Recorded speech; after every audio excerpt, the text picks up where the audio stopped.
Hello everyone, welcome to the subject planet. जैसे कि यहाँ पे हम प्रिपरेशन कर रहे हैं यूजीसी नेट पेपर 2 एजुकेशन की, जिसमें आज हम सॉल्व करने वाले हैं आपका जो शिफ्ट 2 का पेपर हुआ था। ठीक है, उसमें हम लोगों ने कितने क्वेश्चन सॉल्व कर लिए थे? 50 क्वेश्चंस को सॉल्व कर लिया था।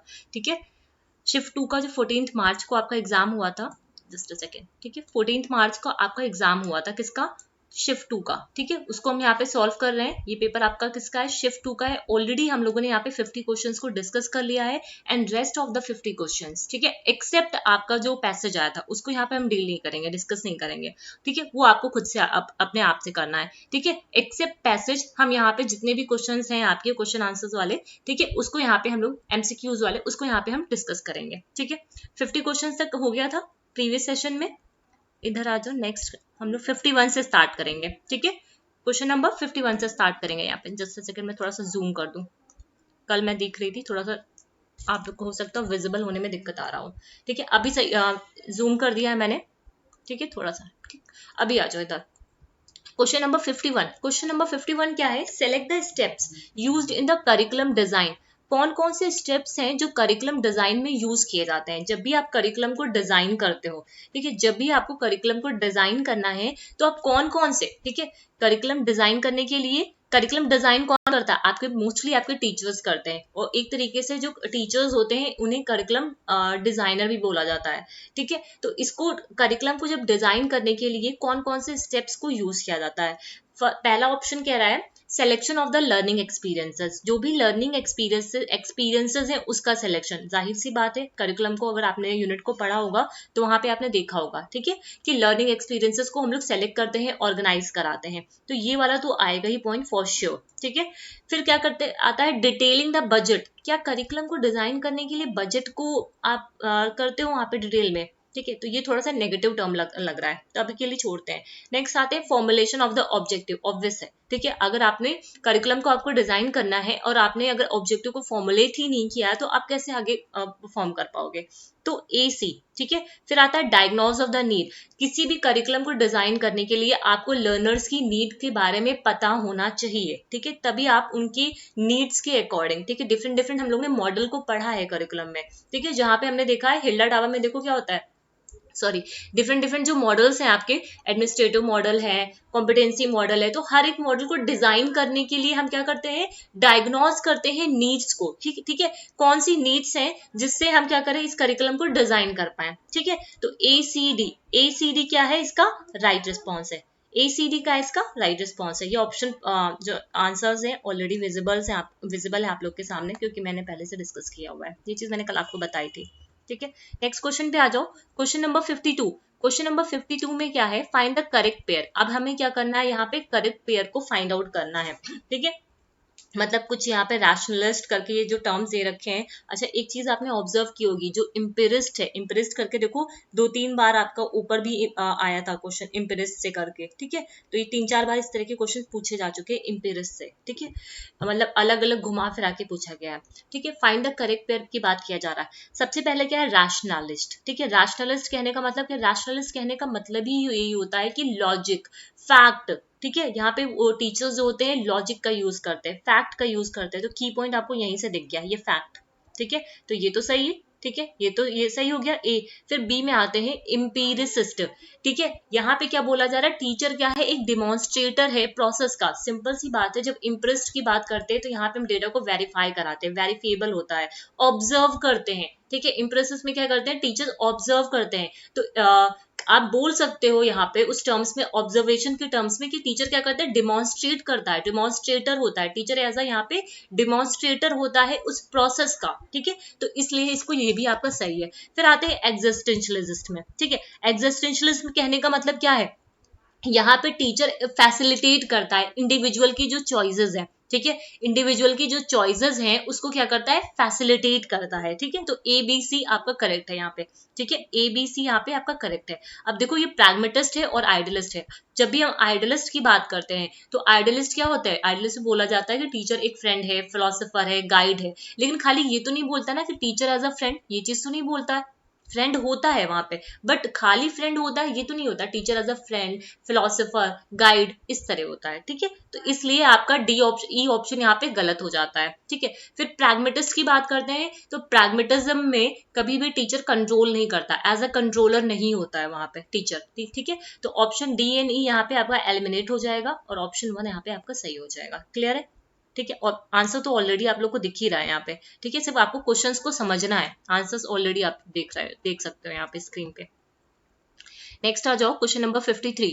अब देखो क्वेश्चन नंबर 53 रिसर्च का क्वेश्चन है, ठीक है। अब ये जो रिसर्च का क्वेश्चन है, ये वाला क्वेश्चन, ठीक है, इसको हम लोग रिसर्च का जो मैं नेक्स्ट वीडियो अपलोड करूंगी आप लोगों का, नहीं नेक्स्ट में नहीं होगा, उसके बाद के शायद नेक्स्ट में हो जाए, देखते हैं। हाइपोथेसिस जो टेस्टिंग है, type 1 error and type 2 error, ठीक है, जो हम लोग को पढ़ना है, डिस्क्रिप्ट जो भी हम लोग को पढ़ना है, ठीक है, जो मैंने सी सेक्शन में आता है, 6C में जो स्टैटिस्टिक पार्ट है, वहीं पर टाइप 1 एंड टाइप 2 एरर के बारे में हमें डिस्कस करना है और लेवल ऑफ सिग्निफिकेंस के बारे में डिस्कस करना है, ठीक है। तो वहां पे बहुत डिटेल में मैं समझाऊंगी, तो सभी लोग उस वीडियो को जरूर से जरूर देखना, ठीक है।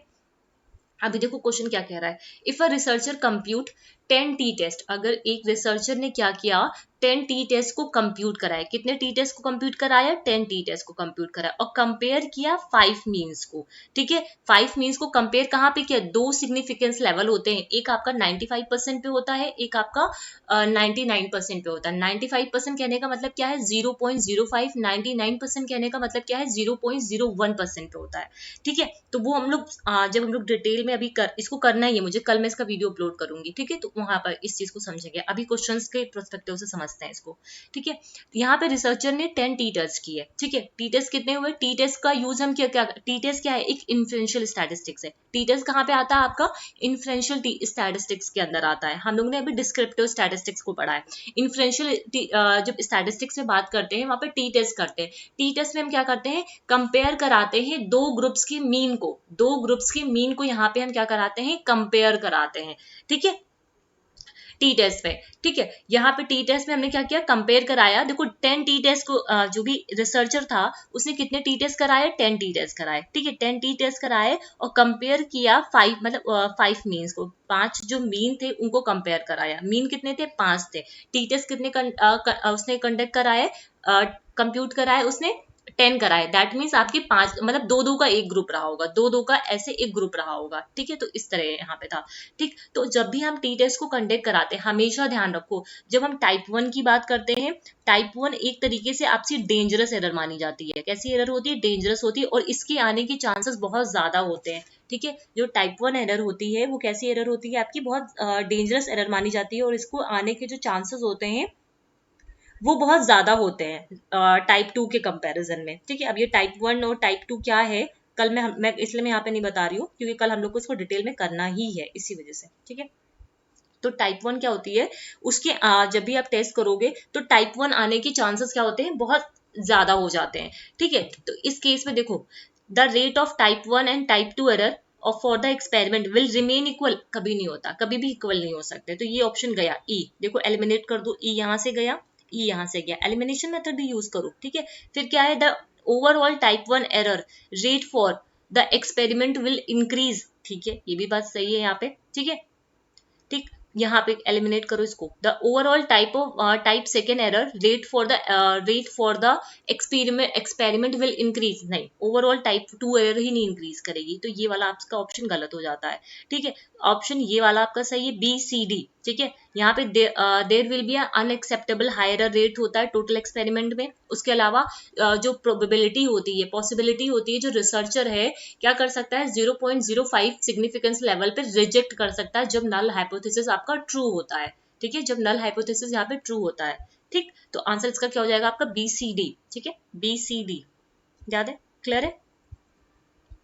नेक्स्ट आ जाओ क्वेश्चन नंबर 54 पे, which of the following characteristics characterize a qualitative research. दो तरीके की अप्रोचेस के बारे में मैंने बता रखा हुआ है, qualitative research and quantitative research. जब हम देखो इससे की पॉइंट समझो, ठीक है, मैंने इसको डिफरेंशिएट भी करके बताया है। जब हम क्वालिटेटिव रिसर्च की बात करते हैं तो यहाँ पे क्या होता है आपका, कॉन्टेक्स्ट स्पेसिफिक जनरलाइजेशन होता है, क्योंकि जब भी आप क्वालिटेटिव रिसर्च को करोगे तो वहां पे कई किसी ना किसी कॉन्टेक्स्ट में करोगे, किसी ना किसी सिचुएशन, चाहे आपका नैरेटिव रिसर्च हो, फिनोमिनल रिसर्च हो, या फिर केस स्टडी हो, है ना, आप किसी ना किसी कॉन्टेक्स्ट में जाके करोगे। तो सी फॉर श्योर यहाँ पे आना ही आना आपका, ठीक। उसके बाद आता है टूल डिपेंडेंट। टूल डिपेंडेंट जो होता है वो होता है आपका क्वांटिटेटिव, ठीक है। टूल डिपेंडेंट जो होता है वो क्या होता है आपका क्वांटिटेटिव। तो ये ऑप्शन आपका गया, बी को एलिमिनेट करा दो, यहाँ से गया, यहाँ से गया, ठीक है। फिर आता है मिनिमल साइटेशन ऑफ लिटरेचर। ये भी आपका एक डिफरेंस है।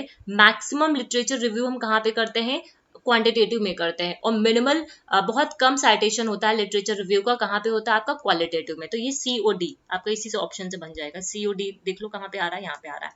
ये क्या है, रिसर्चर पे डिपेंडेंट होता है, क्योंकि रिसर्चर यहाँ पे खुद इन्वॉल्व होता है, इसी वजह से रिसर्चर डिपेंडेंट होता है। और इस रिसर्चर डिपेंडेंट होने की वजह से ही क्वालिटेटिव में बायसनेस भी आ जाती है, ठीक है, क्योंकि वो यहाँ पे बायस हो सकता है, ठीक है। क्लियर है, किसी को कोई दिक्कत मुझे नहीं लगता होनी चाहिए। क्वेश्चंस बहुत सही थे, ये इजी थे, ठीक है। अब आ जाओ next, distinguished feature of the action research, ठीक है। ये अच्छा, मैंने रिसर्च में जैसे डिटेल में भी चीजें कराई हुई हैं, ठीक है, सिर्फ सीन सेक्शन नहीं कराया है। ये एक्शन रिसर्च है आपकी, क्वांटिटेटिव है, क्वालिटेटिव है, इन सबको मैंने डिटेल में कराया हुआ है। तो जिन लोगों ने नहीं देखा है तो वो जाके वीडियो को चेक कर सकते हैं प्लेलिस्ट में। उसके अलावा आप इसकी रिवीजन सीरीज को भी देख सकते हो, ठीक है। रिवीजन सीरीज में भी मैंने बहुत डिटेल में कराया हुआ है वहां पे भी, ठीक है। डिस्टिंग्विश क्या है, फीचर्स क्या है एक्शन रिसर्च के।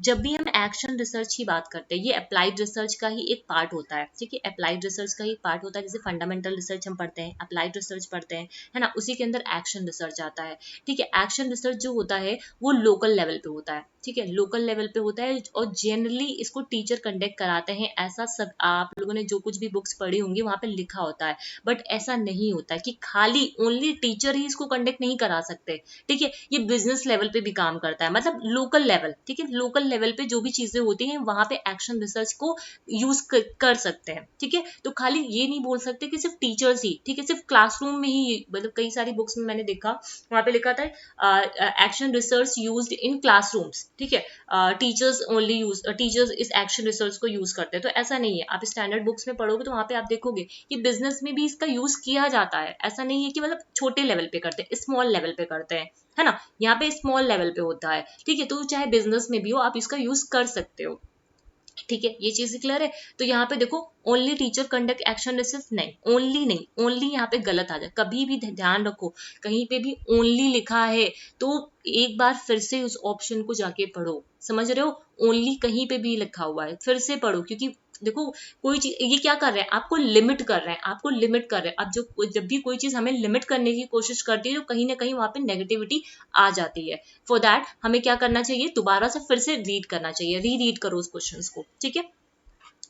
एक गया, एक को यहाँ पे कैंसिल कर दो, ठीक। A small accessible population is use for the study, ठीक है, ये तो है, ये लोकल लेवल पे है, लोकल लेवल पे स्मॉल एक्सेसिबल होता है, ठीक है। तो ये आपका बी ऑप्शन तो आएगा। Sample drawn from the population, नहीं, यहाँ पे पॉपुलेशन नहीं आता है। आप एक लोकल लेवल पे कर रहे हो तो क्या वहां पे पॉपुलेशन है, नहीं, यहाँ पे, तो ये सी भी गया आपका, ठीक है। रिसर्चर क्या होता है, ये देखो, ये जो लाइन है ना, कई बार घुमा फिरा के आपसे एग्जाम्स में जब आप पीवाईक्यू करोगे तो देखोगे, रिसर्चर क्या होता है, यहाँ पे कंज्यूमर्स होता है फाइंडिंग का। घुमा फिरा कर पूछा गया कि कंज्यूमर, मतलब ये स्टेटमेंट कौन से रिसर्च में आता है कि जहाँ पे रिसर्चर कंज्यूमर होता है फाइंडिंग्स का, घुमा फिरा के पूछा गया है, ठीक है। तो ये भी आपका सही है, ठीक है, ये भी आपका क्या है, सही है, ठीक। अब फिर ई में आता है कि obtain findings are generalize to the population, नहीं, हम इसकी फाइंडिंग्स को जनरलाइज नहीं कर पाते। यहाँ पे सिर्फ हम क्या करते हैं, जो लोकल लेवल पे प्रॉब्लम्स होती हैं उसको हम यहाँ पे सिर्फ सॉल्व करते हैं, उसको हम यहाँ पे क्या करते हैं, सॉल्व करते हैं, जनरलाइज नहीं करते हैं उसको, ठीक है। तो यहाँ पे क्या हो जाएगा आपका correct option B and D. Clear है, क्वेश्चन समझ में आ रहे हैं जो मैं ऑप्शंस को एक्सप्लेन कर रही हूँ। बेसिकली आपको सिर्फ ऑप्शन आंसर्स दिख रहे हैं यहाँ पे, ठीक है, आंसर्स आपके आंसर की से मैच है यहाँ पे, ठीक है। तो आंसर्स में कोई दिक्कत नहीं है, ठीक है। बेसिकली आपको यहाँ पे कंसेप्ट को समझना है, ठीक है। फिर आते हैं अकॉर्डिंग टू मैगर, ठीक है। ये थोड़ा सा पढ़ाया हुआ भी क्वेश्चन नहीं है, और थोड़ा सा इसको आपको मतलब अपनी कॉपी में अलग से नोट बना के इसको लिखो कि जब हम मैगर की बात करते हैं तो मैगर ने कौन सी कैरेक्टरिस्टिक्स दी थी, इंपॉर्टेंट कैरेक्टरिस्टिक दी इंस्ट्रक्शनल ऑब्जेक्टिव। जो मैगन ने अपनी जो इंस्ट्रक्शनल ऑब्जेक्टिव दी थी वो किस पे बेस्ड थी, आपकी बेगी जो BS ब्लूम थे, उनकी ब्लूम की जो टेक्सोनॉमी थी उन पे बेस्ड थी इनकी ये जो इंस्ट्रक्शनल ऑब्जेक्टिव थी, जहाँ पे इन्होंने 3 चीजों के बारे में बात की। 3 चीजें कौन कौन सी थी? जब हम इनकी बात करते हैं, रॉबर्ट मैगर की बारे में बात करते हैं, तो इन्होंने 3 कंपोनेंट के बारे में बात किया कि इंस्ट्रक्शनल ऑब्जेक्टिव के लिए 3 कंपोनेंट होता है। सबसे पहला होता है परफॉर्मेंस, ठीक है, सबसे पहला क्या है आपका परफॉर्मेंस। फिर क्या आता है आपका, यही भी मैं टिक कर दे रही हूँ, परफॉर्मेंस होता है, फिर होता है आपका कंडीशन, फिर होता है आपका कंडीशन, फिर होता है आपका क्राइटेरिया, ठीक है, फिर क्या होता है आपका क्राइटेरिया होता है, ठीक, कंडीशन, क्राइटेरिया एंड परफॉर्मेंस। जब हम परफॉर्मेंस की बात करते हैं यहाँ पे अकॉर्डिंग टू द मैगर, ठीक है, इंस्ट्रक्शनल ऑब्जेक्टिव में, तो परफॉर्मेंस क्या कहने का मतलब क्या है, आपका जो एक्सपेक्टेड बिहेवियर है, ठीक है, ये क्या होता है, परफॉर्मेंस कहने का मतलब क्या है, description of the expected behaviour from the learner, ठीक है, ये क्या होता है, डिस्क्रिप्शन होता है जो भी एक्सपेक्टेड बिहेवियर आप चाहते हो अपने लर्नर से, उनकी परफॉर्मेंस से रिलेटेड, ठीक है। कंडीशंस की हम बात करते हैं, तो कंडीशन क्या है, यहाँ पे सर्कमस्टेंसेस की बात करते हैं, कौन सी सर्कमस्टेंसेस के अंदर उसने उस परफॉर्म किया, ठीक है, यहाँ पे हम सर्कमस्टेंसेस की बात करते हैं। A condition is a description of the circumstances in which the task will be performed, ठीक है, वो circumstances जहां पे वो स्थिति जहां पे इस टास्क को परफॉर्म किया गया, ये होती है कंडीशन, ठीक है। फिर आता है क्राइटेरियन, ठीक है, कोई क्राइटेरिया सेट कर देना, ठीक है, याद रहेगा, ये कॉपी में नोट कर लेना आपने, ठीक है। नेक्स्ट क्वेश्चन पे आ जाओ, question number 57, which among the following are not the cognitive process, domain of Anderson and Krathwohl. अभी आज ही मैंने इसका रिवीजन सीरीज कराया, आज ही कराया, और मैंने इसको डिस्कस भी किया वहां पे।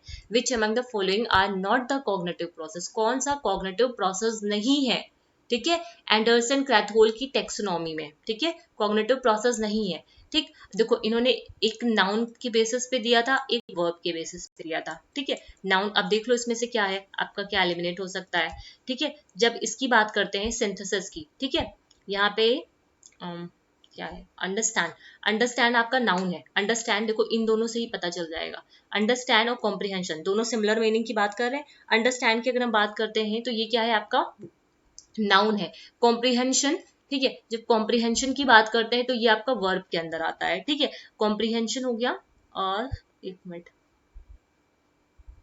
सिंथेसिस, ठीक है, यहाँ पे क्या हो जाएगा, कॉम्प्रिहेंशन एंड अप्लाई, ठीक है, अप्लाई नहीं सिंथेसिस, एक सेकेंड रुको,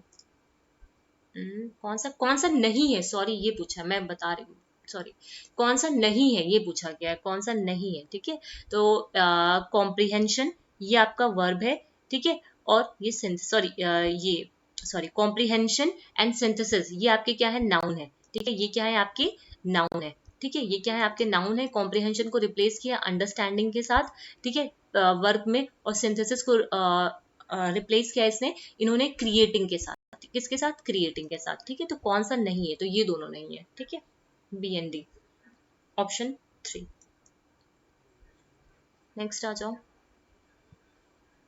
अब आते हैं which of the following are the symbol of the creative common license. अब ये जो क्रिएटिव कॉमन लाइसेंस है, ये जो सिंबल्स हैं, ठीक है, क्रिएटिव कॉमन लाइसेंस वाले, इसको भी मैंने अभी जो आपका क्या बोलते हैं, यूनिट 8 मैंने कराया है, ठीक है, यूनिट 8 मैंने कराया है, वहां पे ही मैंने इसको करवाया हुआ है, ठीक है, यूनिट 8 में, ठीक है। तो एक बार जाकर के वहां पे क्रिएटिव कॉमन को मैंने बहुत डिटेल में 6 तरीके के साइंस थे आपके क्रिएटिव कॉमन लाइसेंस थे, बेसिकली आपको 3 को याद रखना है, 3 से आप 3 को और याद कर पाओगे, ठीक है। तो इसको मैंने वहां पे पूरा डिटेल में करा रखा हुआ है, तो एक बार जाकर के वहां पे देखना, ठीक है। अगर हमें पहचानना भी है यहाँ पे, ये देखो सी क्या है, यही क्रिएटिव कॉमन, मोस्ट इंपॉर्टेंट ये तो होना ही होना है, ठीक है, सी क्या है, क्रिएटिव कॉमन, तो बी तो आना ही आना है, तो ये तो ऑप्शन ऐसे ही चला गया, ठीक है। एक सेकेंड, कौन सा, which of the following are the symbol of creative common license, just a second, ये तो शेयर अलाइक का होता है ना, ये एट्रीब्यूट्स का होता है, ठीक है, ये एट्रीब्यूट्स का होता है, शेयर अलाइक, देखो ए सी किस में आ रहा है, इसी में आ रहा है, ए सी एंड डी, ठीक है, एक बारी को देख लेना इसको, आई थिंक ये सी क्रिएटिव कॉमन, ये सिंबल है, ठीक है, एक बारी जाकर देख लेना इसको, ठीक है, ये मैंने कराया हुआ है आप लोगों को, अभी रिसेंट में ही कराया, सी है शायद क्रिएटिव कॉमन का, सी ये क्रिएटिव कॉमन लाइसेंस का है, ठीक है। तो शेयर अलाइक, इसका ये जो मतलब होता है, ये होता है शेयर अलाइक।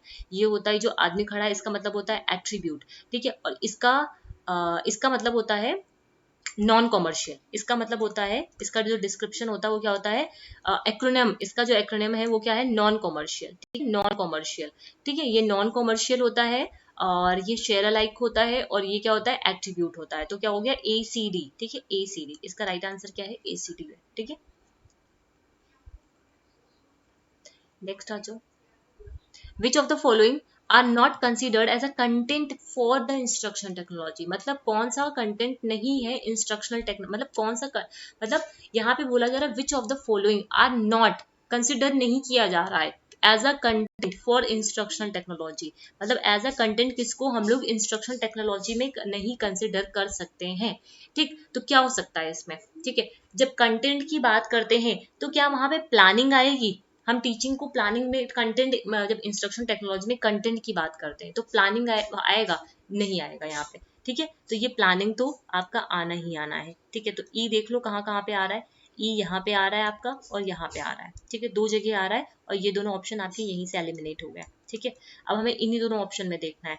ठीक, फिर आता है आपका जब हम बात करते हैं कौन सा नहीं आता है, देखो जब हम इसकी बात करते हैं मोडिफिकेशन ऑफ बिहेवियर, क्या कंटेंट में मोडिफिकेशन ऑफ बिहेवियर आएगा आपका, नहीं आएगा यहाँ पे। ठीक है, तो मोडिफिकेशन ऑफ बिहेवियर ये आ जाएगा आपका। ठीक है, फिर आता है आपका कंट्रोलिंग ऑफ टीचिंग, टीचिंग को कंट्रोल करना, ये भी कंटेंट के अंदर नहीं कंसिडर करेंगे आप। ठीक, तो ये भी चला जाएगा। क्राइटेरियन टेस्ट, कभी भी आप टेस्ट का क्राइटेरिया डिसाइड करते हो तो कंटेंट को देखते हो, दो तरीके की आप जब भी क्राइटेरिया बनाते हो, कोई स्टैंडर्ड सेट करते हो। ठीक है, क्राइटेरियन जो टेस्ट होता है CRT, जब भी आप बनाते हो तो किसी स्टैंडर्ड को सेट करते हो ना, तो अकॉर्डिंग टू द कंटेंट ही तो होता है वो, है ना। टास्क एनालिसिस, जब भी टास्क को एनालाइज करोगे तो कंटेंट को ही तो एनालाइज कर रहे हो वहां पे। ठीक है, तो ये दोनों आपका AOB यहाँ पे होगा। और ये modification of behaviour, controlling of teaching and planning of teaching, ये नहीं होगा आपका, कंटेंट में कंसिडर नहीं करते। ठीक है, क्वेश्चन को पूरा पढ़ो। ठीक है, फिर आता है आपका which among the following are not open educational repositories. Educational repositories नहीं है। अभी हम लोगों ने यूनिट 8 में इसको भी किया है। सबसे पहले ये समझो कि रिपोजिटरी का मतलब क्या है। ये जो रिपोजिटरी है इसको हिंदी में क्या बोल रहे हैं, रिपोजिटरी को कौन सा, मुक्त शैक्षिक संसाधन संकलन नहीं है। ठीक है, रिपोजिटरी का मतलब क्या है, रिपोजिटरी से मतलब रिपोजिटरी की अगर मैं बात करूं तो रिपोजिटरी को ऐसे समझ सकते हो, रिपोजिटरी जहां पे डेटा को रिटेन किया जाता है, डेटा को रिस्टोर किया जाता है, रीडिस्ट्रीब्यूट किया जा सकता है। मतलब यहाँ पे हम क्या करते हैं रिपोजिटरी में, ओवरऑल समझो कि ये अलाउ करता है। ठीक है, ये एक क्या है, जो एजुकेशनल जो रिपोजिटरी होती हैं, यहाँ पे जो डिजिटल एजुकेशनल मटेरियल्स होते हैं, ठीक है, या फिर लर्निंग ऑब्जेक्ट्स होते हैं, वो अलाउ करते हैं टीचर को और स्टूडेंट्स को इंफॉर्मेशन को स्टोर करने में, ठीक है, रिट्राइव करने में। ठीक है, जब चाहे वो रिट्राइव कर सकते हैं और उसको रीडिस्ट्रीब्यूट भी कर सकते हैं, उसको क्या कर सकते हैं, डिस्ट्रीब्यूट भी कर सकते हैं। ठीक है, तो ये इसके मतलब इसको स्टोर कर सकते हैं, रिट्राइव कर सकते हैं, रिटेन कर सकते हैं, रीडिस्ट्रीब्यूट कर सकते हैं, है ना। तो ये क्या होती है, रिपोजिटरी होती है। ये क्या होती है, आपकी रिपोजिटरी होती है। समझ में आई रिपोजिटरी मतलब, समझ ओपन एजुकेशनल रिसोर्स में रिपोजिटरी का मतलब क्या है। ठीक है, ओपन एजुकेशनल जो रिसोर्स रिपोजिटरी है वो क्या है, रिपोजिटरी एक ऐसा मतलब यहाँ पे एक मतलब जो रिपोजिटरी है, रिपोजिटरी का एजुकेशन के कॉन्टेक्स्ट में मतलब सिर्फ यहाँ पे इतना है, ये एक डिजिटल एजुकेशनल मटेरियल्स को यहाँ पे हम क्या करते हैं, मतलब सॉरी यहाँ पे हम क्या करते हैं, जो भी आपकी जो मतलब ये अलाउ करता है स्टूडेंट्स को, टीचर को कि स्टोर करें। ठीक है, यहाँ पे जो भी मटेरियल्स हैं उसको स्टोर करें, जब चाहे उसे एक्सेस कर सकते हैं। और ठीक है, यहाँ पे वर्चुअल टीचिंग्स होती हैं, लर्निंग जो वर्चुअल टीचिंग्स होती हैं यहाँ पे। ठीक है, और जब चाहे उस इंफॉर्मेशन को वो एक्सेस कर पाते हैं, शेयर कर पाते हैं और डिस्ट्रीब्यूट कर पाते हैं, है ना। तो ये होती है रिपोजिटरी।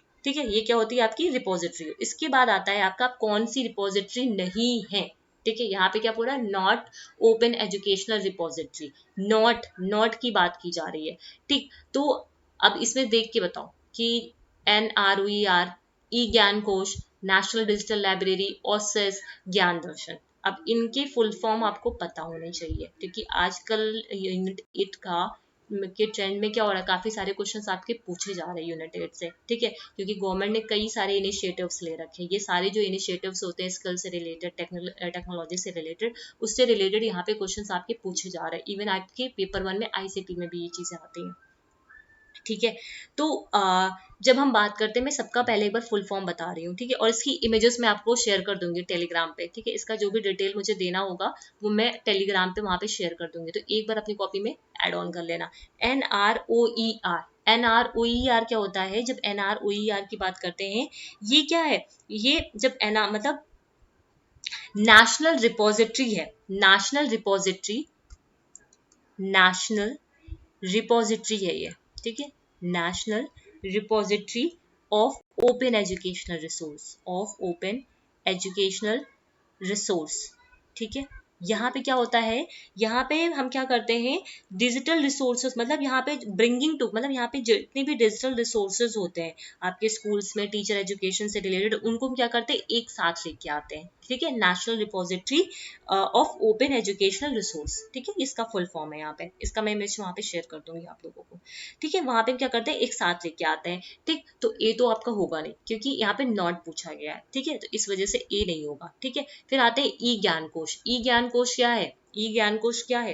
ई ज्ञान कोश भी मतलब, जब ई ज्ञान कोश मतलब ई ज्ञान कोश की हम बात करते हैं, तो ये भी क्या है, एक नेशनल डिजिटल रिपोजिटरी है, ठीक है। यहाँ पे हम ई ज्ञान कोश में क्या होता है, रिपोजिटरी में क्या करते हैं, हम डेटा को, मतलब जो भी इंफॉर्मेशन होते हैं उसको प्रिजर्व करते हैं, डिस्ट्रीब्यूट करते हैं, शेयर करते हैं, ठीक है। तो ये सारी चीजें होती है यहाँ पे, ठीक है। तो ये आपका ई ज्ञान कोश हो गया, ठीक है। फिर national digital library, national digital जो लाइब्रेरी है, नेशनल डिजिटल लाइब्रेरी क्या है आपकी, नेशनल डिजिटल जो लाइब्रेरी होती है, यहाँ पे भी हम क्या करते हैं, जब नेशनल डिजिटल लाइब्रेरी में भी जो इंफॉर्मेशन होती है, मतलब ये एक तरीके की डिजिटल लाइब्रेरी है यहाँ पे, ठीक है, जो नेशनल डिजिटल लाइब्रेरी है, ठीक है। फिर आ जाओ ओसिस, ठीक है, जस्ट अ सेकेंड। जब ओसिस की बात करते हैं, ठीक है, ओसिस क्या है आपका,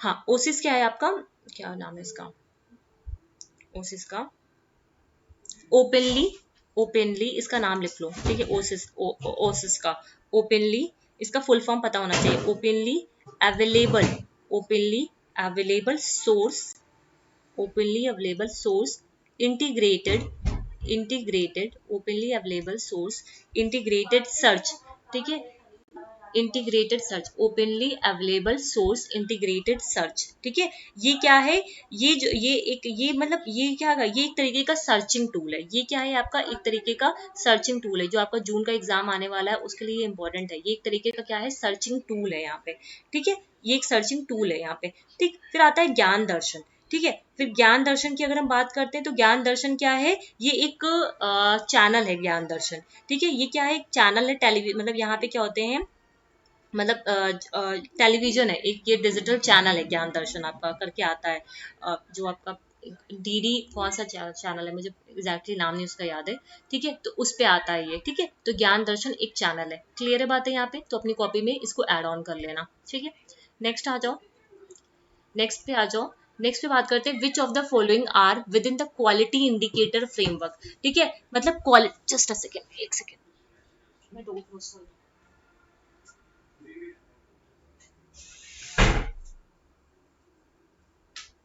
जब हम बात करते हैं क्वालिटी इंडिकेटर्स की, ठीक है, कौन से क्वालिटी इंडिकेटर्स हैं, नैक, ठीक है, जब वो एसेस करते हैं हायर एजुकेशन इंस्टीट्यूशंस को, ठीक है, तो 7, ठीक है, 7 इंडिकेटर्स हैं, उनके नाम आपको टिप पे याद होने चाहिए, ठीक है। सबसे पहले कौन, हाँ, within the quality indicators, ठीक है, quality indicators framework according to the NAAC for assessing higher education, ठीक है, जिसमें आता है, सबसे पहला आता है आपका टीचिंग लर्निंग का जो इवेल्युएशन है, ठीक है, जस्ट अ सेकेंड, मुझे ऐसा लग रहा है ये कोकरल एक्टिविटीज तो आती हैं आपकी, मैंने आंसर गलत मार्क कर रखा है क्या, ऐसा तो है नहीं, रुक जाओ, टीचिंग लर्निंग एंड इवैल्यूएशन है ना, टीचिंग लर्निंग इवैल्यूएशन और इंस्ट्रक्शनल, एक सेकेंड रुको, which of the following are within the quality indicators framework for NAAC for assessing higher education? मतलब हायर एजुकेशन को एसेस करने के लिए जो क्वालिटी इंडिकेटर फ्रेमवर्क कौन कौन से हैं आपके, है ना? तो टीचिंग लर्निंग, इसका आंसर मैंने BDE क्यों लगाया हुआ है? Student support and progress and इस क्वेश्चन को अभी रखो, ठीक है? मैं इसको टेलीग्राम पे क्लियर कर दूंगी, ठीक है? एक बार मैं इसको एक बार फिर से देख लूँ मैं एक बार, ठीक है? मैंने अभी देखा नहीं है इसको। क्वालिटी वैसे 7 इंडिकेटर्स होते हैं, ठीक है? जिसमें मैंने शायद ये को करिकुलर एक्सपेक्ट है, टीचिंग लर्निंग इवैल्यूएशन है ना? AOB तो आना ही चाहिए फॉर श्योर, ठीक है? उनका जो इंफ्रास्ट्रक्चर है ना? ये सारी चीजें एक बार मैं देख लेती हूँ, फिर इस क्वेश्चन को मैं मतलब अभी डाउट में रखो, ठीक है? मैं इसका जो भी होगा आंसर वो मैं टेलीग्राम पे शेयर कर दूंगी अभी नाइट में। एक बार मैं डॉक्यूमेंट खोल के देख लूँ तभी, ठीक है? नहीं तो ऐसे बता दूंगी, मैंने पता नहीं ऐसे ये आंसर मैंने आंसर की से ही मैच किया है, पता नहीं। मैंने एक बार मैं या तो फिर आंसर की भी देख लूंगी कि आंसर एंटी ने क्या माना है, ठीक है? तो अभी के लिए इस वाले क्वेश्चन को छोड़ देते हैं। नेक्स्ट आ जाओ। फिर आता है which of the following are related to the scientific management approach. जो साइंटिफिक वेरी इजी, ठीक है? साइंटिफिक मैनेजमेंट अप्रोच को किसने दिया है?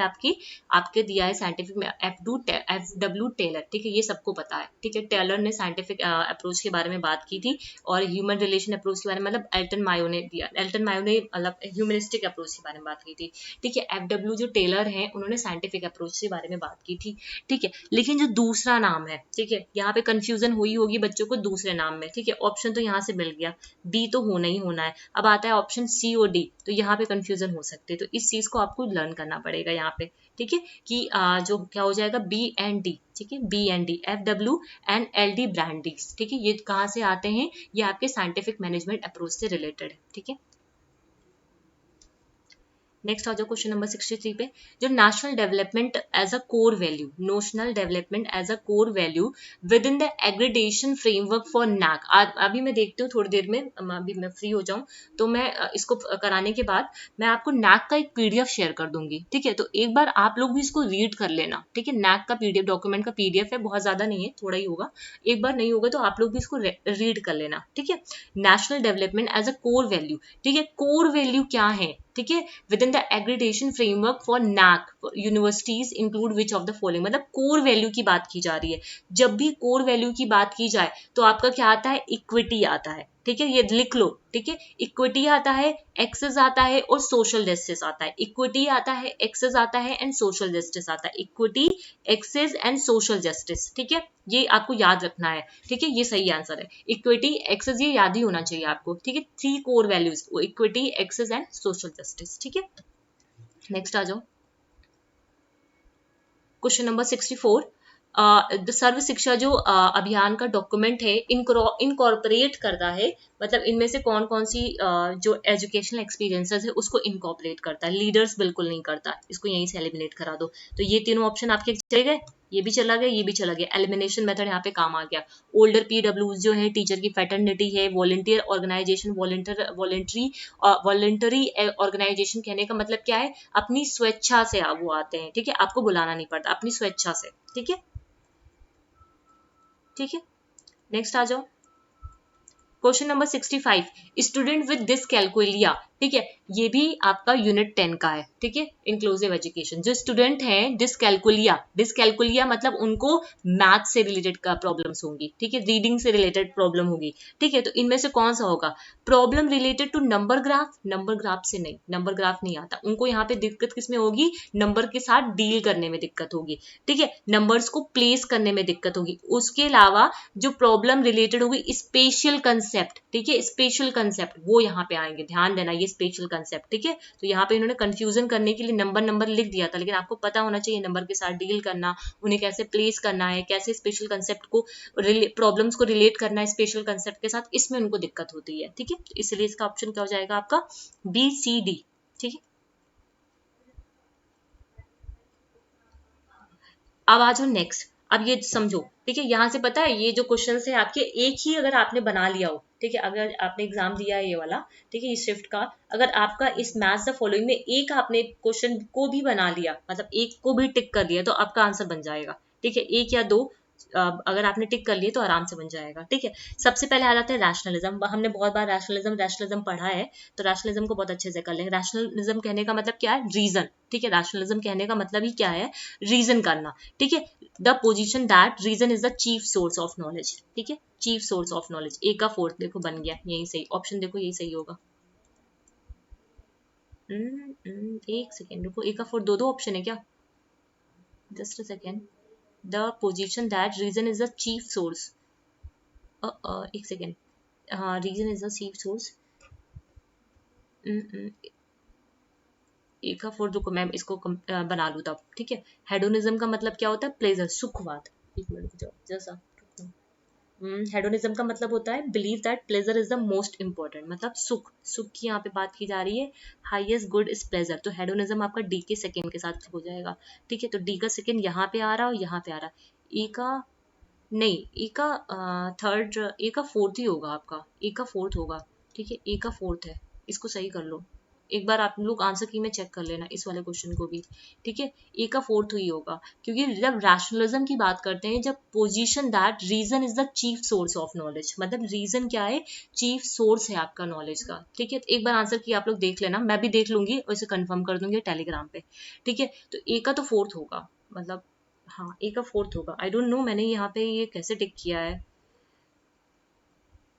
या कल जल्दी से कर दिया, जो भी रहा, ठीक है। अभी देखो आप लोग, जब रैशनलिज्म की बात करते हैं, ठीक है, एक थर्ड तो नहीं होगा। Conclusive knowledge of ultimate reality is an impossibility, नहीं ये नहीं होगा, ठीक है। डी का सेकेंड है, ये तो सही है, डी का सेकेंड है। मैलोरिज्म की बात करते हैं, चलो और ऑप्शन को मिला लेते हैं, उससे हो जाएगा। मैलोरिज्म की बात करते हैं, ठीक है। देखो हेडोनिज्म क्या है? प्लेजर की बात करता है, सुख की बात करता है।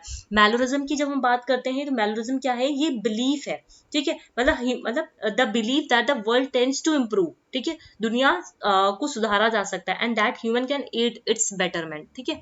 यहाँ पे वैल्यूज की मतलब जब इसकी बात करते हैं, ये एक तरीके का कंक्लूजन बताता है, जो गुडनेस है, जो इविल्स हैं, एग्जिस्ट कर सकते हैं, एग्जिस्ट करते हैं दुनिया के अंदर, मतलब अस्तित्व की अच्छाई या बुराई के रूप में निष्कर्ष अंतिम रूप से नहीं निकाले जा सकते, ठीक है। तो ये होगा आपका मैलोरिज्म, ठीक है। सी का फर्स्ट, देखो सी का फर्स्ट कहाँ पे आ रहा है? इन दोनों में, दोनों में ही आ रहा है, ये क्या चक्कर है? दोनों में ही आ रहा है, ठीक है। एग्नोस्टिज्म का मतलब क्या है? एग्नोस्टिज्म देखो, दो यहाँ पे टर्म्स आते हैं, एक एग्नोस्टिक आता है और एक आता है एथिस्ट आता है।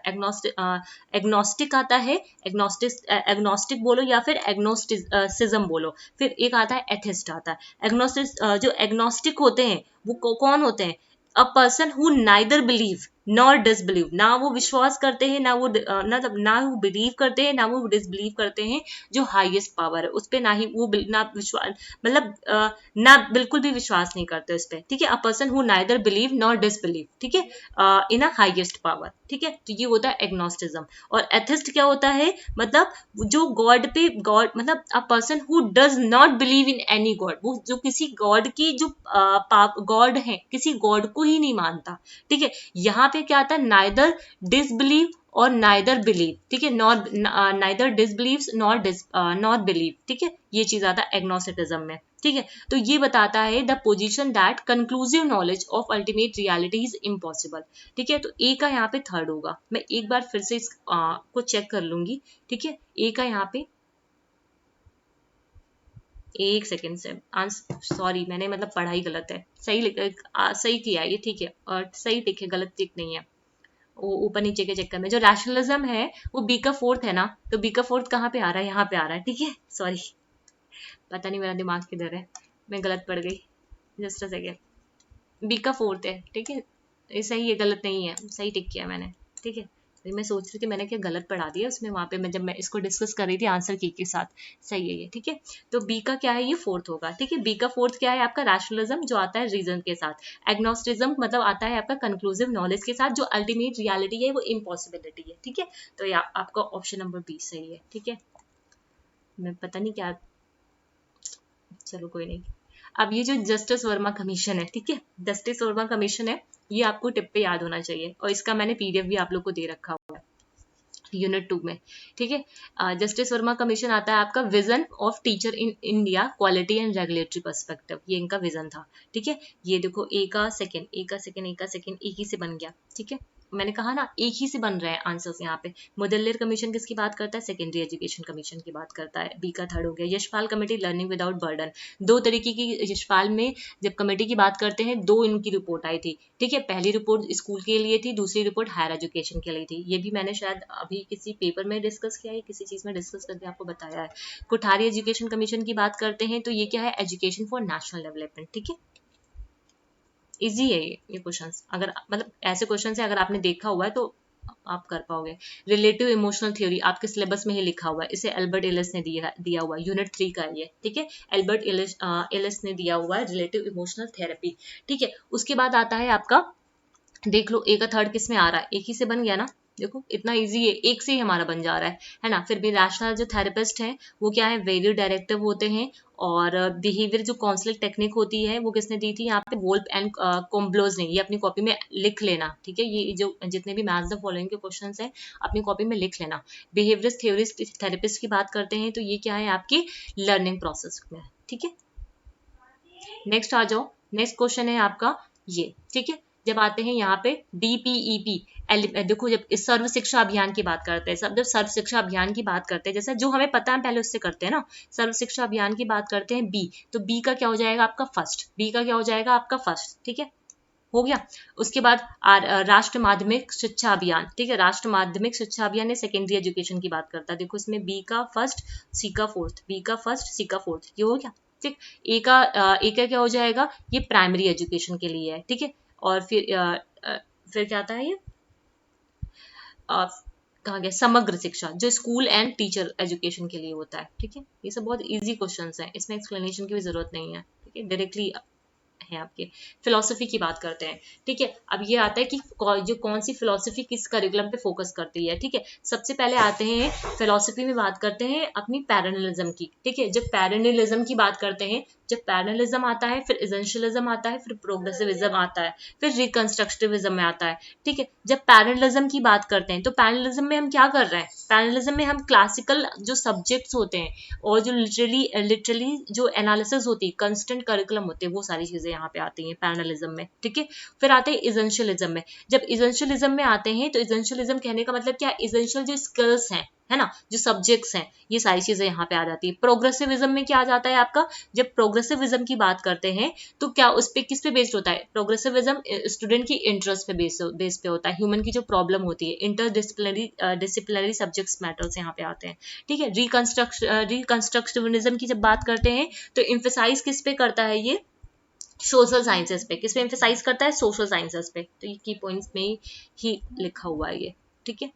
नेक्स्ट आ जाओ, क्वेश्चन नंबर ये मैचुरेशन, ठीक है। ये क्या है? इंटरनल। देखो जब आप ये मैंने कराया हुआ आपको रिसर्च में, ठीक है। जब रिसर्च की बात करते हैं दो तरीके की वैलिडिटी होती है, इंटरनल वैलिडिटी होती है और एक्सटर्नल वैलिडिटी होती है। और इंटरनल वैलिडिटी के भी कुछ थ्रेट है और एक्सटर्नल वैलिडिटी के भी कुछ थ्रेट है। इनके नाम आपको रटे होने चाहिए, याद होने चाहिए, ठीक है।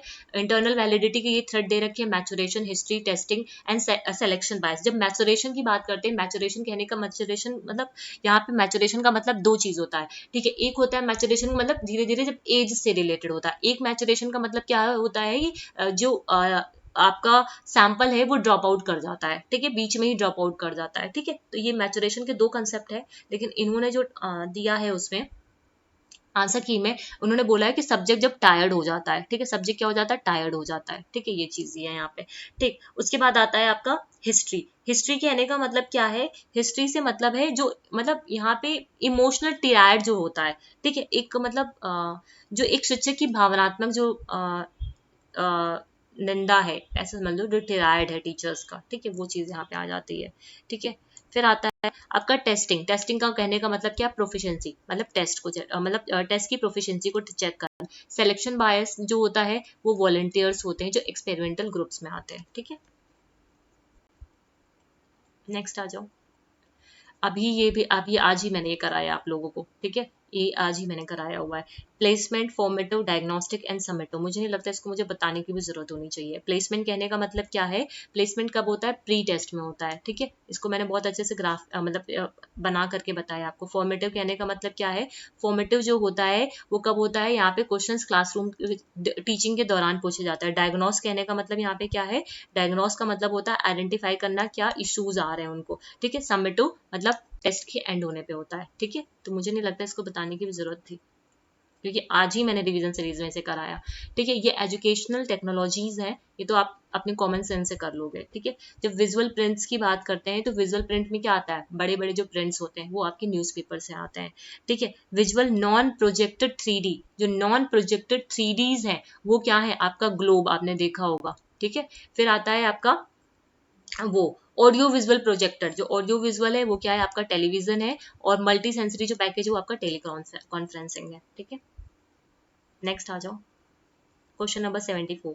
क्वेश्चन नंबर 74 में लीडरशिप स्टाइल पे आ जाओ। देखो ये बेनोवेलेंट हम लोग ने पढ़ रखा हुआ है। बेनोवेलेंट मतलब क्या है, वो मतलब ट्रस्ट तो करते हैं, मतलब मतलब वहां पे थोड़ा थोड़ा इनको ट्रस्ट आ जाता है। एक ऑटोक्रेटिक होता है, एक बेनोवेलेंट होता है। ऑटोक्रेटिक में बिल्कुल भी वो ट्रस्ट नहीं करते अपने जो भी उनके सबऑर्डिनेट से, बिल्कुल भी ट्रस्ट नहीं करते। लेकिन बेनोवेलेंट में क्या है, वो ट्रस्ट करते हैं उनकी मतलब वो अपने सबऑर्डिनेट्स की जो सजेशन है उसको इन्वॉल्व करते हैं यहाँ पे, मतलब थोड़ा थोड़ा ट्रस्ट होता है बेनोवेलेंट वाले में, ठीक है। तो ये मैंने करवाया हुआ आप लोगों को, ठीक है, मतलब थोड़ा थोड़ा उनको ट्रस्ट आ जाता है। तो ये क्या करते हैं, डेलीगेशन है यहाँ पे, क्या है, डेलीगेशन है, रिस्पॉन्सिबिलिटी को डेलीगेट कर रहे हैं, रिस्पॉन्सिबिलिटी को, ठीक है। बी का 1 एक ही से आपका, एक से नहीं बना, अच्छा सॉरी, दो में आपका या तो ये या तो ये, ठीक है। अभी देख लो बेनोवेलेंट, ब्यूरोक्रेटिक, ब्यूरोक्रेटिक में क्या होते हैं, रूल्स होते हैं, प्रोसीजर्स होते हैं, ठीक है। तो ये आपका अभी बन गया, ठीक है, ये वाला ऑप्शन, ठीक। और फिर डेवलपर, डेवलपर कहने का मतलब क्या है, डेवलपर होते हैं आपके जो प्रोफेशनल कंसर्न्स होते हैं, ठीक है। एग्जीक्यूटिव जो कलेक्ट करते हैं कमिटमेंट, मतलब एग्जीक्यूटिव में क्या आ जाते हैं, टीम एफर्ट्स आ जाते हैं आपके, ठीक है।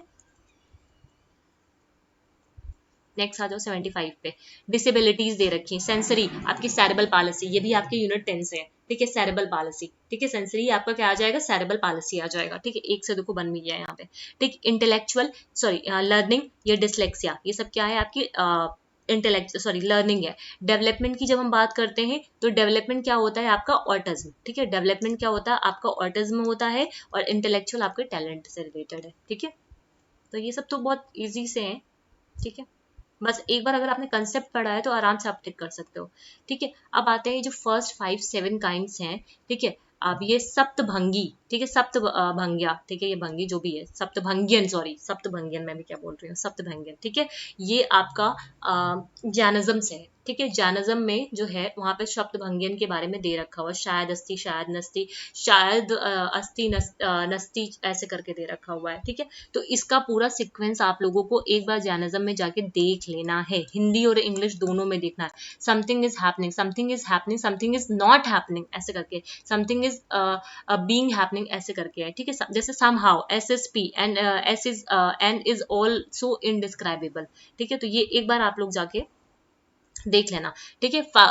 फर्स्ट 5 है, ठीक है, पहले 5, ठीक है।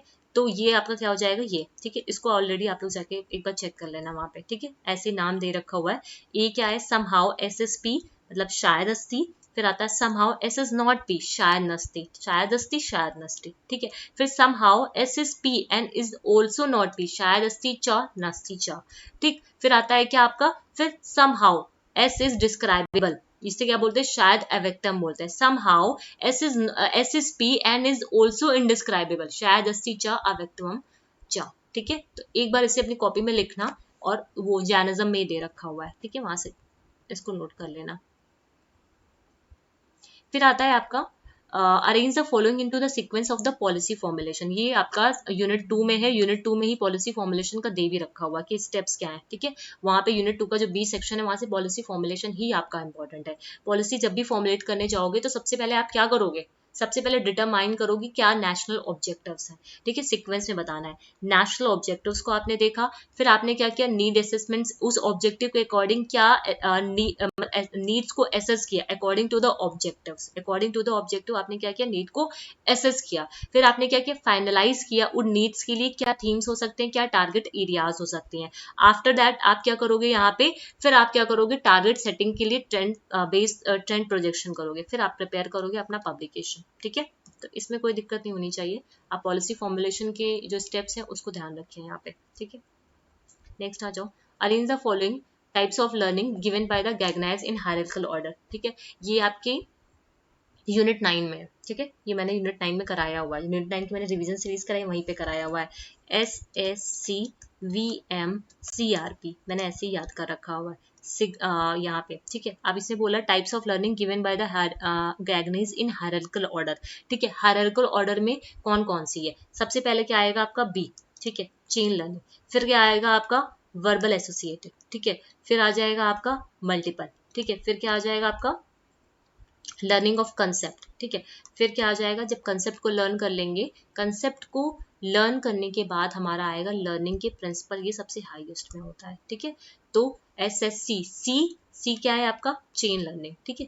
सी के बाद क्या आ गया आपका वी वर्बल लर्निंग, वी के बाद आ गया मल्टीपल डिस्क्रिमिनेशन, मल्टीपल डिस्क्रिमिनेशन के बाद कंसेप्ट वाला इसमें है नहीं, फिर उसके रूल लर्निंग भी नहीं है, सीधा आपका आ गया प्रिंसिपल। अच्छा कंसेप्ट है तो ये देखो कंसेप्ट, ये रहा कंसेप्ट, ठीक है। कंसेप्ट के बाद आपका फिर सीधे यहाँ पे प्रिंसिपल आ गया, आर को रूल लर्निंग नहीं लेके आया, ठीक है। तो SSCVM CRP ऐसे करके याद कर सकते हो, ठीक है।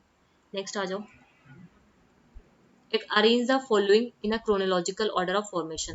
अब इसको आपको खुद से करना है। सबसे पहले यूजीसी आया है, यूजीसी के बाद आपका एनसीईआरटी आया है, ठीक है। यूजीसी के बाद क्या है एनसीईआरटी, इसके ईयर कमेंट सेक्शन में आप लोग मुझे लिख के बताओगे, ठीक है। ईयर आपको याद होने चाहिए, ठीक है। सबसे पहले क्या आया, यूजीसी आया, फिर एनसीईआरटी आया, मैंने ऐसे ही इसको याद किया, यूजीसी आया, फिर एनसीईआरटी आया, फिर 1962 में शायद आपका नीपा आया था, ठीक है। 1962 में शायद नीपा आया था, नीपा के बाद आया था आपका नैक।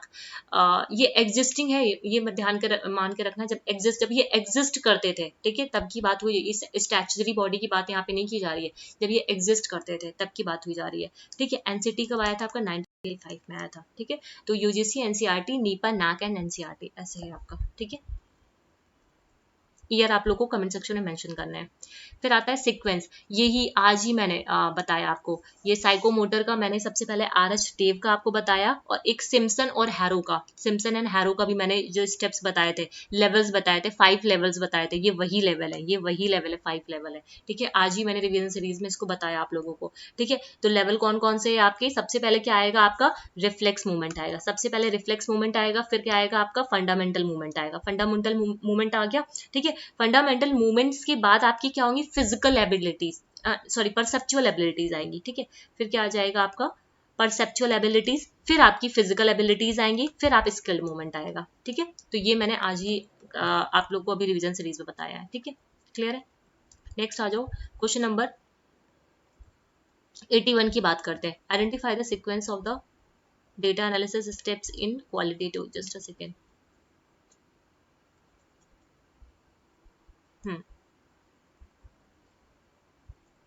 इधर आ जाओ, identify the sequence of the data analysis steps in qualitative research. Qualitative research में डेटा को एनालाइज करने के स्टेप्स का पूरा सीक्वेंस क्या है, ठीक है। तो सबसे पहले क्या करते हो, अब ये अपनी कॉपी में लिखना, डेटा को ट्रांसक्रिप्ट करना, ठीक है। सबसे पहले आपने क्या किया, डेटा को ट्रांसक्रिप्ट किया, फिर क्या किया, रीडिंग थ्रू, उस डेटा को ट्रांसक्रिप्शन के बाद आपने उसको रीड किया, रीड करने के बाद आप क्या करोगे, सेगमेंट्स में उनको डिवाइड कर दोगे, छोटे छोटे सेगमेंट्स से आपने डिवाइड कर दिया, डिवाइड करने के बाद उसकी लेबलिंग कर दोगे, क्वालिटेटिव में लेबलिंग होती है, सेगमेंट्स को लेबल कर दोगे, फिर आप उसको थीम बना दोगे, ठीक है। जब ग्राउंडेड रिसर्च की थ्योरी आप लोग पढ़ोगे ना, तो ये स्टेप्स आपको देखने को वहां पे मिलेंगे, ठीक है। ऐसे ही थीम्स बनाते हैं उसमें, ठीक है।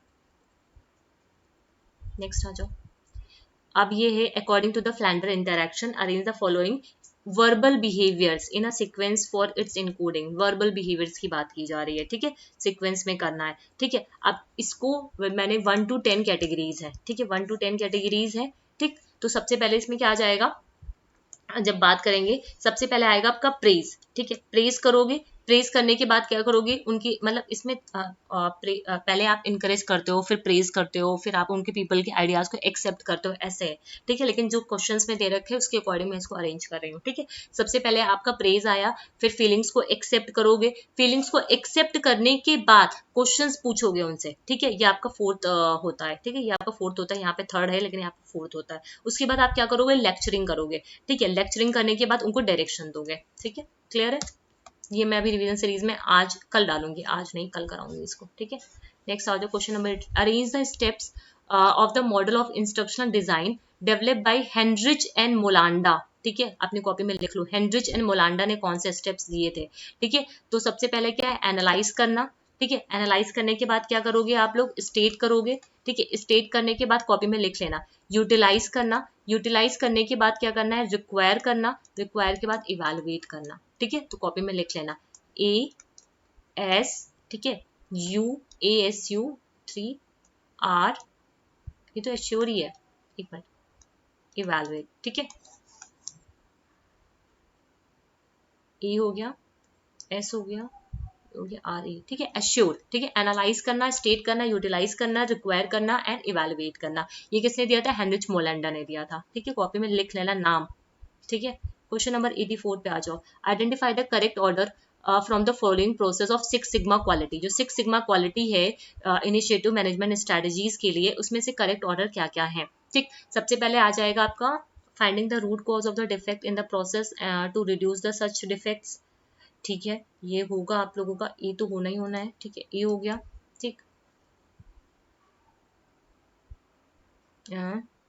इसको हमें क्या करना है, करेक्ट ऑर्डर में करना है ना, तो ऑर्डर में करना है। सबसे पहले हम क्या करेंगे, यहाँ पे एक्सप्लेन करेंगे क्या हमारी एक्सपेक्टेशन है कस्टमर्स की, पहले हम इसको करेंगे यहाँ पे, ठीक है। इसको एक्सप्लेन करने के बाद हम क्या करेंगे, उससे रिलेवेंट जो भी डेटाज होंगे उनको कलेक्ट कर लेंगे, ठीक है। डेटा को कलेक्ट करने के बाद हम रूट मतलब अब देखेंगे क्या रूट कॉज है उस डिफेक्ट के, उस प्रोसेस में, ठीक है। उसको करने के बाद हम क्या करेंगे, अब हम क्या करेंगे यहाँ पे इम्प्लीमेंट करेंगे, ठीक है। इम्प्लीमेंटिंग का प्रोसेस आएगा, फिर इंश्योर करने का आएगा। यहाँ पे करेक्ट ऑर्डर में करने की बात की गई थी, ठीक है।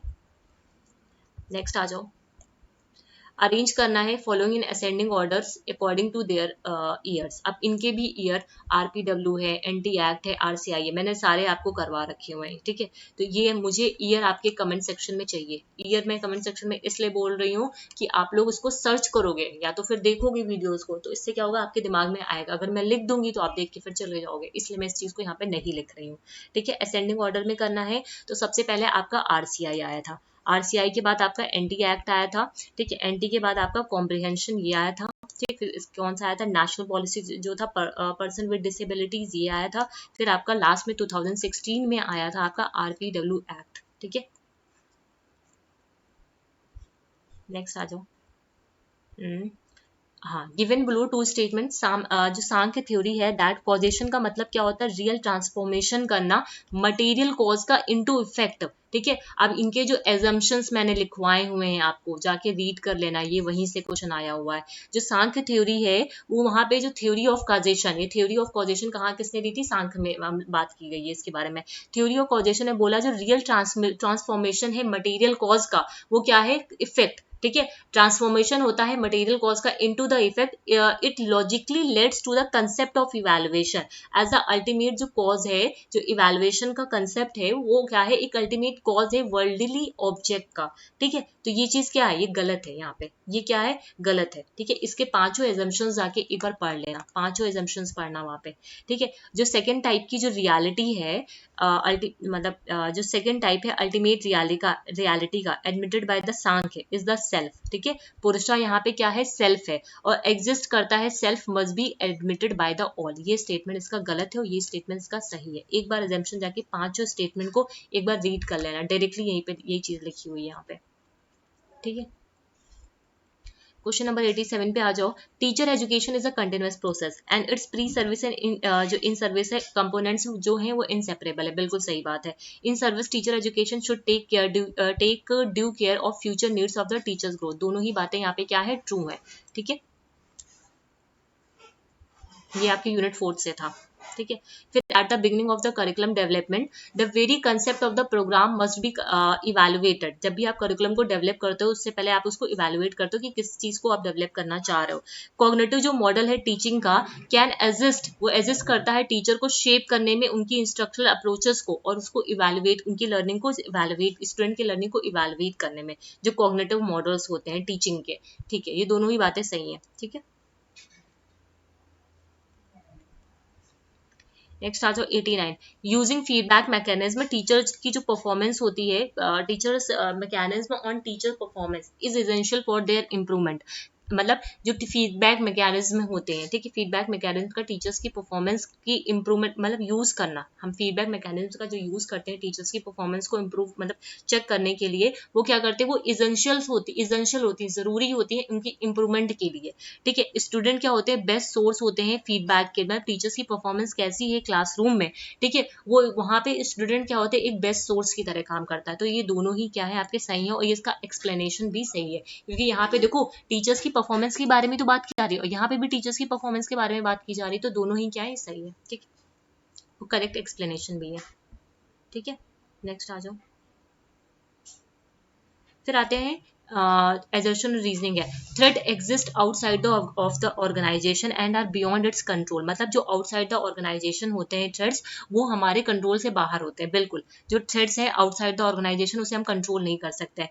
Correcting weakness of the organisation can reduce the impact of the threat on it. मतलब अगर हम वीकनेस जो है थ्रेट को, ठीक है, उसको हम क्या करें, रिड्यूस कर दें, वीकनेस को हम जो कमी है उसको हम ठीक कर दें, तो हो सकता है जो थ्रेट का इम्पैक्ट है वो थोड़ा कम पड़े। तो ये भी बात सही है, लेकिन ये इसका रीजन नहीं है, क्योंकि दोनों ही अलग अलग की बातें कर रहा है। ठीक है, अब इसके बाद पैसेज है। ठीक है, तो पैसेज मैं यहाँ पे सॉल्व नहीं कराऊंगी, पैसेज आप लोग को खुद से सॉल्व करना है। ठीक है, तो आज का सेशन फिर यहीं पे एंड करते हैं। उम्मीद करती हूँ ये सेशंस आपके लिए बेनिफिशियल रहेंगे। ठीक है, अगर कोई क्वेरी है क्वेश्चंस में, और जो मैंने अभी बोला है वो नैक के 7 इंडिकेटर्स वाला, वो मैं टेलीग्राम पे शेयर कर दूंगी। ठीक है, तो वहां से जाके देख लेना उसके लिए। ठीक है, और जो भी रिपोजिटरी है उनका भी डिटेल मैं वहीं पे शेयर कर दूंगी, और नैक का डॉक्यूमेंट भी टेलीग्राम पे शेयर कर दूंगी अभी नाइट में। ठीक है, तो आज का सेशन फिर यहीं पे एंड करते हैं। उम्मीद करती हूँ सेशंस आपके लिए यूजफुल रहेंगे। अगर कोई भी क्वेरी होती है तो कमेंट सेक्शन में लिख के बताइए। ठीक है, और जो लोग भी टेलीग्राम पे नहीं जुड़े हो वो सभी लोग टेलीग्राम पे जुड़ जाओ, और जिन लोगों ने, अगर वीडियोस आपको इन्फॉर्मेटिव लगे तो चैनल्स को सब्सक्राइब भी करिए। ठीक है, सो थैंक यू एवरीवन।